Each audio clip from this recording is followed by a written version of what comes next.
الحمد للہ رب العالمین والصلاة والسلام علی سید المرسلین وعلی آلہ واصحابہ اجمعین، اما بعد فقد قال اللہ تبارک وتعالی فی الکلام المجید والفرقان الحمید۔ اعوذ باللہ من الشیطان الرجیم، بسم اللہ الرحمن الرحیم۔ وَعَهِدْنَا إِلَىٰ إِبْرَاهِيمَ وَإِسْمَاعِيلَ أَن طَهِّرَا بَيْتِيَ لِلطَّائِفِينَ وَالْعَاكِفِينَ وَالرُّكَّعِ السُّجُودِ۔ صدق اللہ العظیم۔ معزز سامعین کرام اور پردہ نشین خواتین، اللہ تبارک و تعالیٰ نے اپنے فضل سے، اپنے کرم سے رمضان المبارک کے 18واں روزہ ہمیں نصیب فرمایا۔ اللہ تبارک و تعالیٰ ان ایام میں ہونے والے اعمال کو اپنے فضل سے، اپنے کرم سے قبول فرما لے۔ اب رمضان کے جو بقیہ دن ہے، اللہ وہ بھی خیر و عافیت کے ساتھ گزار دے اور اللہ کی رضا والے اعمال میں گزارنے کی توفیق عطا فرمائے۔ خیر، آپ جانتے ہیں یہ دوسرا عشرہ ہے اور اتوار کے دن مغرب سے تیسرا عشرہ شروع ہو جائے گا، تو آخری عشرے کے جو اعمال ہیں ان اعمال میں سے ایک عمل ہے اعتکاف۔ ایک عمل ہے اعتکاف۔ اس لیے مناسب سمجھتا ہوں کہ آج کی اس مجلس کے اندر کچھ باتیں آپ حضرات کے سامنے عرض کر دوں۔ اللہ حق بات کہنے کی توفیق عطا فرمائے اور اس پر ہم تمام کو عمل کرنے کی توفیق عطا فرمائے۔ دیکھیے، اعتکاف جو ہے وہ اعتکاف کی 3 قسمیں ہیں۔ کتنی قسمیں ہیں؟ 3 قسمیں۔ ایک اعتکاف ہوتا ہے واجب۔ واجب اعتکاف اسے کہا جاتا ہے کہ کسی نے منت مانی کہ میرا فلاں کام ہو جائے گا تو میں اتنے دن کا اعتکاف کروں گا، یا اپنے آپ پر اس نے لازم کر لیا کہ میں اتنے دن کا اعتکاف کروں گا، تو یہ ہے واجب اعتکاف۔ ایک اعتکاف ہے نفل۔ نفل اعتکاف کہ اس کے اندر نہ کوئی قید ہے، نہ کوئی دین کی قید ہے، نہ کوئی وقت کی قید ہے۔ یہ الگ چیز ہے کہ امام اعظم ابو حنیفہ رحمۃ اللہ علیہ فرماتے ہیں کہ 1 دن سے کم کا نفل اعتکاف نہیں ہوتا، لیکن امام محمد رحمۃ اللہ علیہ فرماتے ہیں کہ بھئی چند گھڑیوں کا بھی اعتکاف ہوتا ہے اور اسی پر فتویٰ ہے، اسی پر فتویٰ ہے۔ اسی لیے علماء نے لکھا ہے کہ مسجد میں داخل ہو تو اعتکاف کی نیت کر لے تاکہ اعتکاف کا ثواب ملتا رہے۔ تو ہم سب بھی مسجد میں آئے، اعتکاف کی نیت کر کے آئے۔ اللہ تبارک و تعالی ہمارے اس اعتکاف کو بھی قبول فرمائے۔ ایک اعتکاف ہے اعتکاف سنت۔ وہ کون سا اعتکاف؟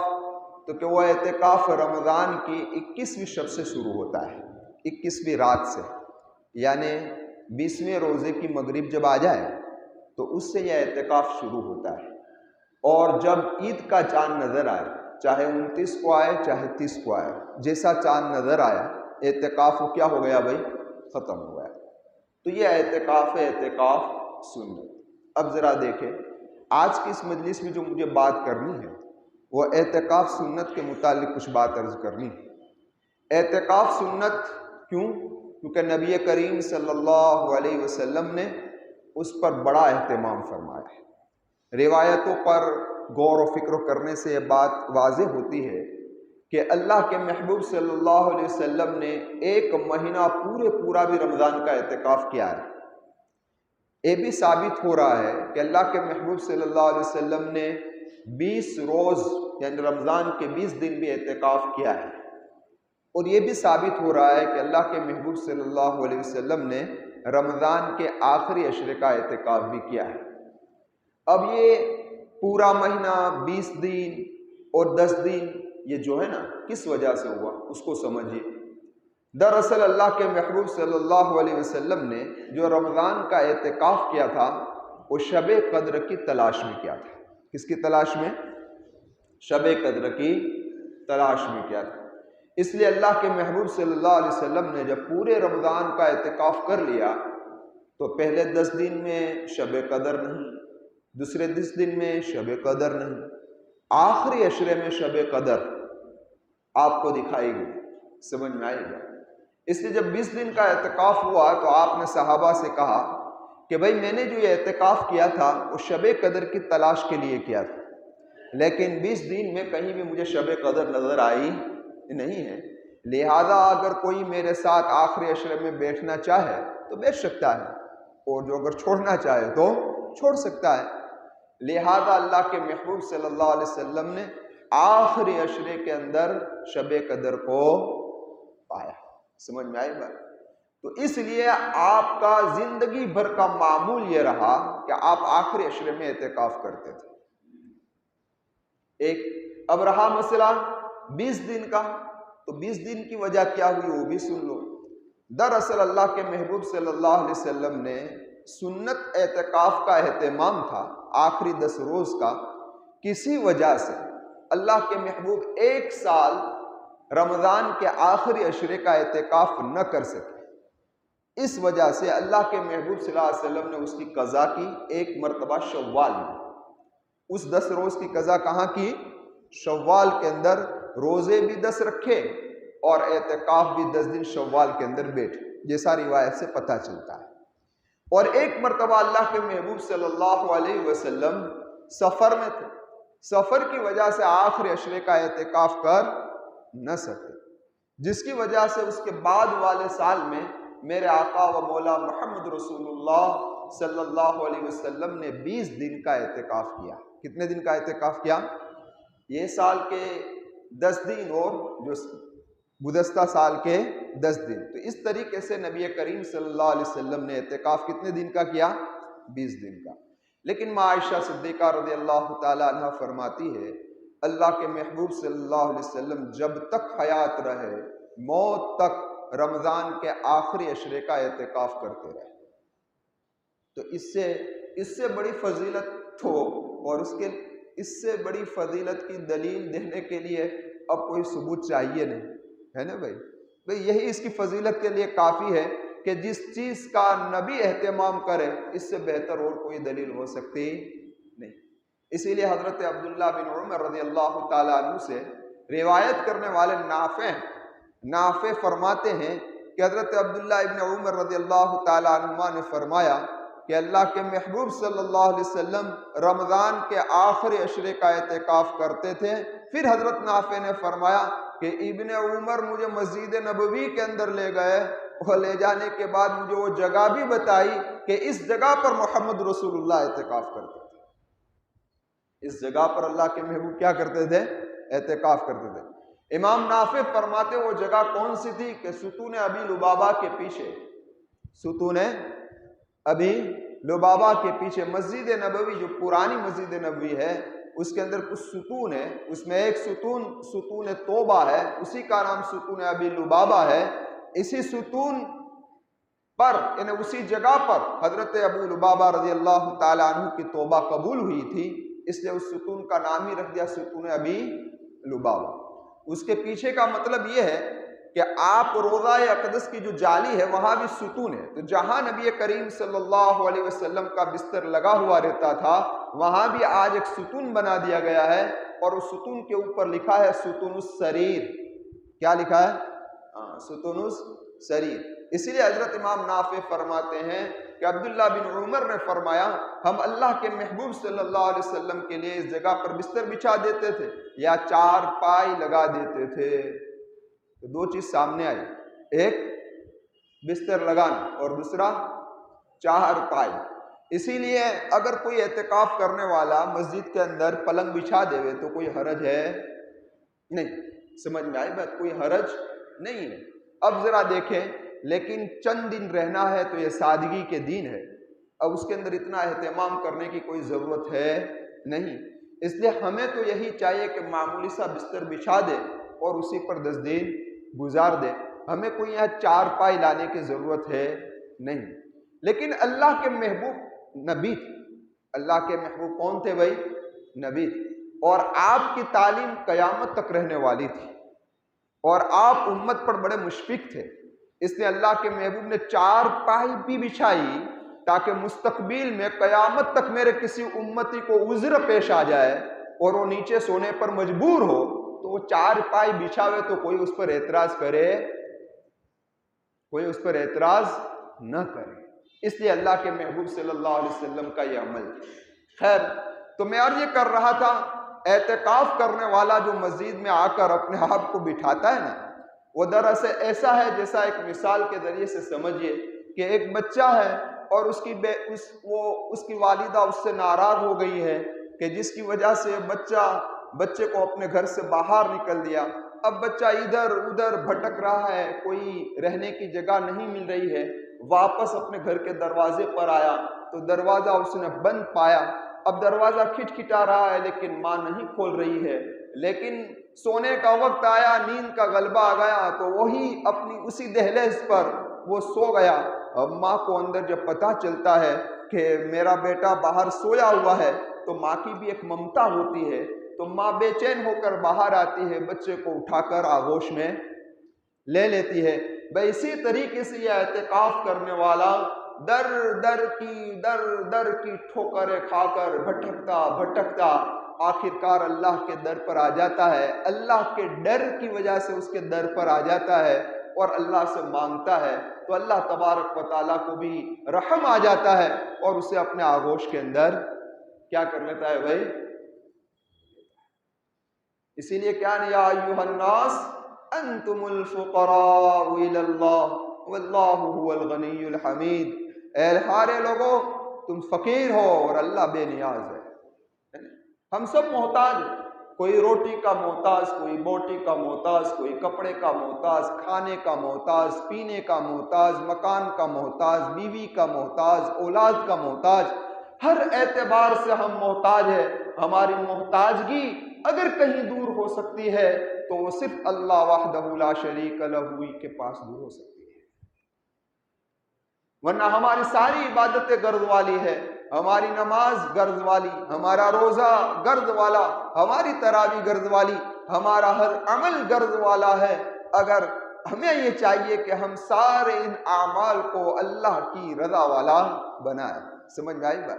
اس لیے ہم کیا ہے بھائی، فقیر پر ایک بات مجھے یاد آ گئی، ہمارے محسن اللہ ان کی قبروں کو نور سے منور فرمائے، بڑے محسن ہیں، بڑا ساتھ دیا ہے میرا مولانا ابراہیم صاحب کرور نے، اللہ ان کی قبروں کو نور سے منور کرے، جنت الفردوس میں اعلیٰ مقام عطا فرمائے اور ان کو بلند درجات نصیب فرمائے، وہ جو احسانات اس ناچیز پر ان کے ہیں اللہ ان کو بہتر بدلہ انہیں عطا فرمائے۔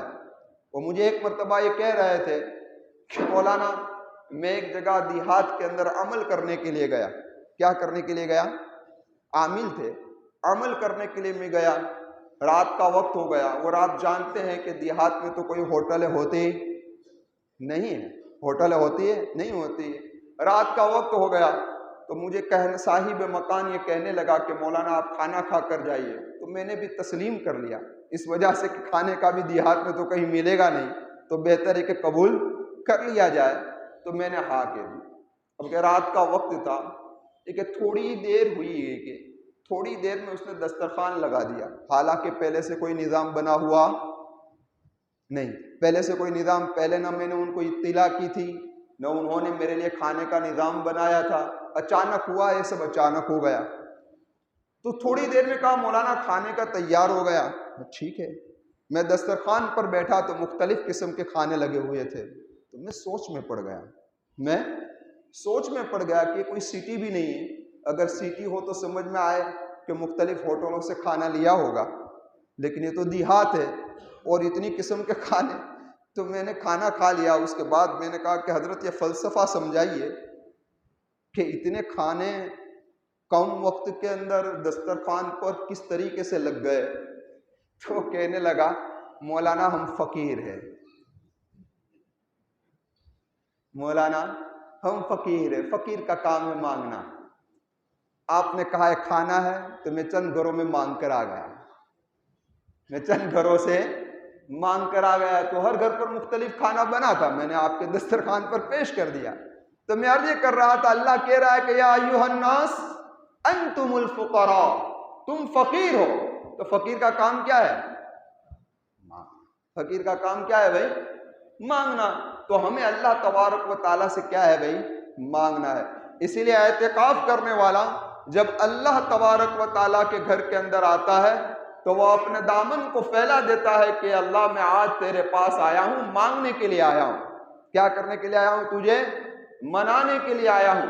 اور میرے محبوب نے حکمت اعتکاف کی جو بتائی وہ یہ بتائی کہ لیلۃ القدر کیا ہو جائے؟ نصیب ہو جائے. عام طور پر اب جو آدمی اعتکاف میں نہیں بیٹھتے وہ کیا ہوتا ہے بھائی؟ جو اعتکاف میں نہیں بیٹھتے وہ بھی تلاش میں تو رہتے ہیں لیلۃ القدر کی، لیکن پوری رات عبادت کے اندر گزار سکتے ہیں نہیں ہے، کیونکہ انسان کے ساتھ ضرورتیں لگی ہوئی ہے، اس کی پوری رات عبادت میں گزر سکتی نہیں ہے. لیکن جو آدمی اعتکاف میں بیٹھتا ہے وہ پوری رات سو جائے تب بھی عبادت میں، پوری رات سو جائے تب بھی عبادت میں، تو اس کو تو لیلۃ القدر ملنے ہی والی ہے. اس کا سونا بھی کیا ہے؟ عبادت. تو بھائی ایک بڑی بات یہ سمجھ میں آئی اس سے کہ اللہ کے محبوب نے بھی لیلۃ القدر کی تلاش میں کیا کیا؟ اعتکاف کیا. تو اگر ہم میں سے جس کی طاقت ہے اسے کیا کرنا چاہیے؟ اعتکاف کرنا چاہیے، جو آسانی ہو جس کے لیے.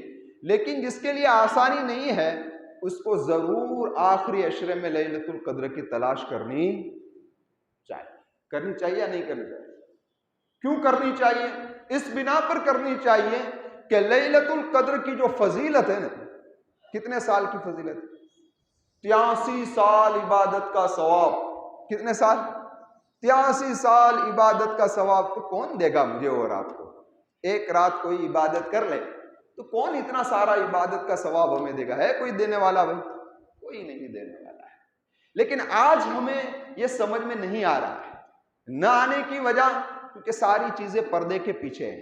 کس کے پیچھے ہیں؟ اس لیے میں نے ابھی بیلیم جماعت خانے میں ہمارے نوجوانوں کو جوڑا گیا تھا تو وہاں ایک مثال پیش کی تھی. کیا مثال کی تھی؟ کہ ایک سمندر ہے، سمندر کے اندر ایک بڑی مچھلی ہے اور ایک چھوٹی مچھلی ہے. بڑی مچھلی ٹہلتی ہوئی آئی اور چھوٹی مچھلی سے کہنے لگی کہ فلاں جگہ پر مت جانا. کیا کہا؟ فلاں جگہ پر مت جانا، وہاں شکاری نے جال بچھا رکھی ہے، اگر تو اس جال کے اندر آ گئی نا تو پھر کیا ہوگا تجھے پتا ہے؟ تو کہ نہیں. تو کہ پھر ایسا ہوگا کہ شکاری تجھے اپنے گھر پر لے جائے گا، پھر تجھے کاٹے گا، پھر تو کہ اس کی بیوی کے حوالے کرے گا، پھر اس کی بیوی تجھے آگ پر بنائے گی، تجھے توی پر تلے گی اور اس کے بعد وہ دسترخوان پر بچھائے گی اور 32 دانتوں میں تجھے چبایا جائے گا. اب وہ دریا میں رہنے والی چھوٹی مچھلی کو کیا پتا چلے فرائی آئٹم کیا ہے، آگ کیا ہے؟ سمجھ میں آئی بات؟ اس کو پتا چلے. اور ایسے بھی دستور ہے کہ نوجوان کو روکا جائے گا، وہاں مت جاؤ تو درار جائے گا، وہاں مت جاؤ. تو اس لیے کسی کو بھیجنا ہو نا وہاں تو وہاں کہنے کا وہاں مت جاؤ تو جائے گا. تو یہ بڑی مچھلی جو ہے یہ سب کچھ کہہ رہی ہے. اب چھوٹی مچھلی کی یار یہاں تو پانی پانی مزے مزے ہے، یہاں تو کوئی آگ نظر نہیں آ رہی ہے، کچھ بھی نظر نہیں آ رہا ہے، نہ دانت نظر آ رہے ہیں، نہ کٹنا نظر آ رہا ہے. چلو چلو گئی تو پھنس گئی، گئی تو پھنس گئی. پھر وہی حشر ہوا جو بڑی مچھلی نے کہا تھا. بھائی اسی طریقے سے محمد رسول اللہ صلی اللہ علیہ وسلم نے سفر معراج میں جنت کو بھی دیکھا اور جہنم کو بھی دیکھا. ہاں پھر امت کو بتایا اے میرے امتیوں اگر تم نے یہ کام کیے تو جہنم میں یہ عذاب ملے گا. لیکن آج ساری چیزیں پردے کے پیچھے ہیں اس لیے سمجھ میں آتی نہیں ہے. اسی طریقے سے اللہ کے محبوب نے فرمایا اور اللہ کے کلام نے فرمایا کہ لیلۃ القدر کی فضیلت 83 سال 1000 مہینے سے افضل. یعنی کتنی فضیلت؟ تو کہ 83 سال کی عبادت. تو ابھی پتہ نہیں چلے گا جب میری اور آپ کی آنکھ بند ہو جائے گی اور میدان محشر میں جب اعمال نامے کھولے جائیں گے اللہ اعلان کرے گا اقرأ کتابک کفا بنفسک اليوم علیک حسیبا. اپنے اعمال نامہ کو پڑھ لے. اس وقت پڑھے گا اور جب دیکھے گا کہ اوہو سال میں مجھے 4 لیلۃ القدر نصیب ہوئی ہے اور 1 لیلۃ القدر کا ثواب اتنا ملا ہے تو پھر یہ افسوس کرے گا کاش کہ پھر واپس دنیا میں چلا جاؤں تو رمضان کا آخری عشرہ کبھی نہیں گھماؤں گا. تو پھر موقع ملنے والا ہے بھائی پھر موقع ملنے والا ہے؟ پھر نہیں موقع ملنے والا ہے۔ تو یہ ساری چیز پردے میں ہے، اس لیے سمجھ میں آتی نہیں ہے۔ تو میں عرض یہ کر رہا تھا کہ یہ آخری عشرہ ہے، اس کی مجھے اور آپ کو کیا کرنی ہے بھائی؟ قدر کرنی ہے، اور اچھی طریقے سے قدر کر لیں تاکہ ہمیں لیلۃ القدر نصیب ہو جائے۔ اور اس کا بہترین موقع اگر کوئی ہے تو وہ کیا ہے؟ اعتکاف۔ اسی لیے آپ کو میں آخری بات کر کے، کیونکہ مولانا کو اعلان بھی کرنا ہے، تو آخری بات کر کر بات کو ختم کر دیتا ہوں۔ اس لیے میرے آقا و مولا محمد رسول اللہ صلی اللہ علیہ وسلم نے فرمایا هو یعتکف الذنوب، کہ اعتکاف کرنے والا گناہ سے کیا رہتا ہے؟ محفوظ ہو جاتا ہے۔ اور اس سے بڑی فضیلت کیا ہوگی کہ رمضان کی آخری قیمتی راتیں آدمی گناہوں سے محفوظ ہو جائے۔ لیکن ایک ڈرنے کی بھی چیز ہے یہاں۔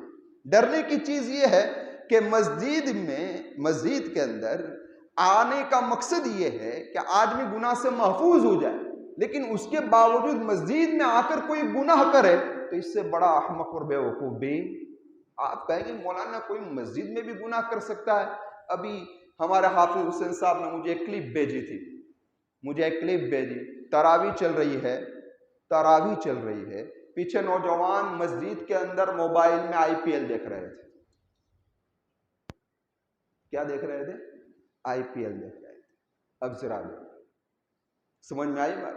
تو اب ایک ہے گناہ آدمی باہر کرے اور ایک ہے گناہ مقدس جگہ پر کرے، دونوں کے گناہوں میں فرق ہوتا ہے۔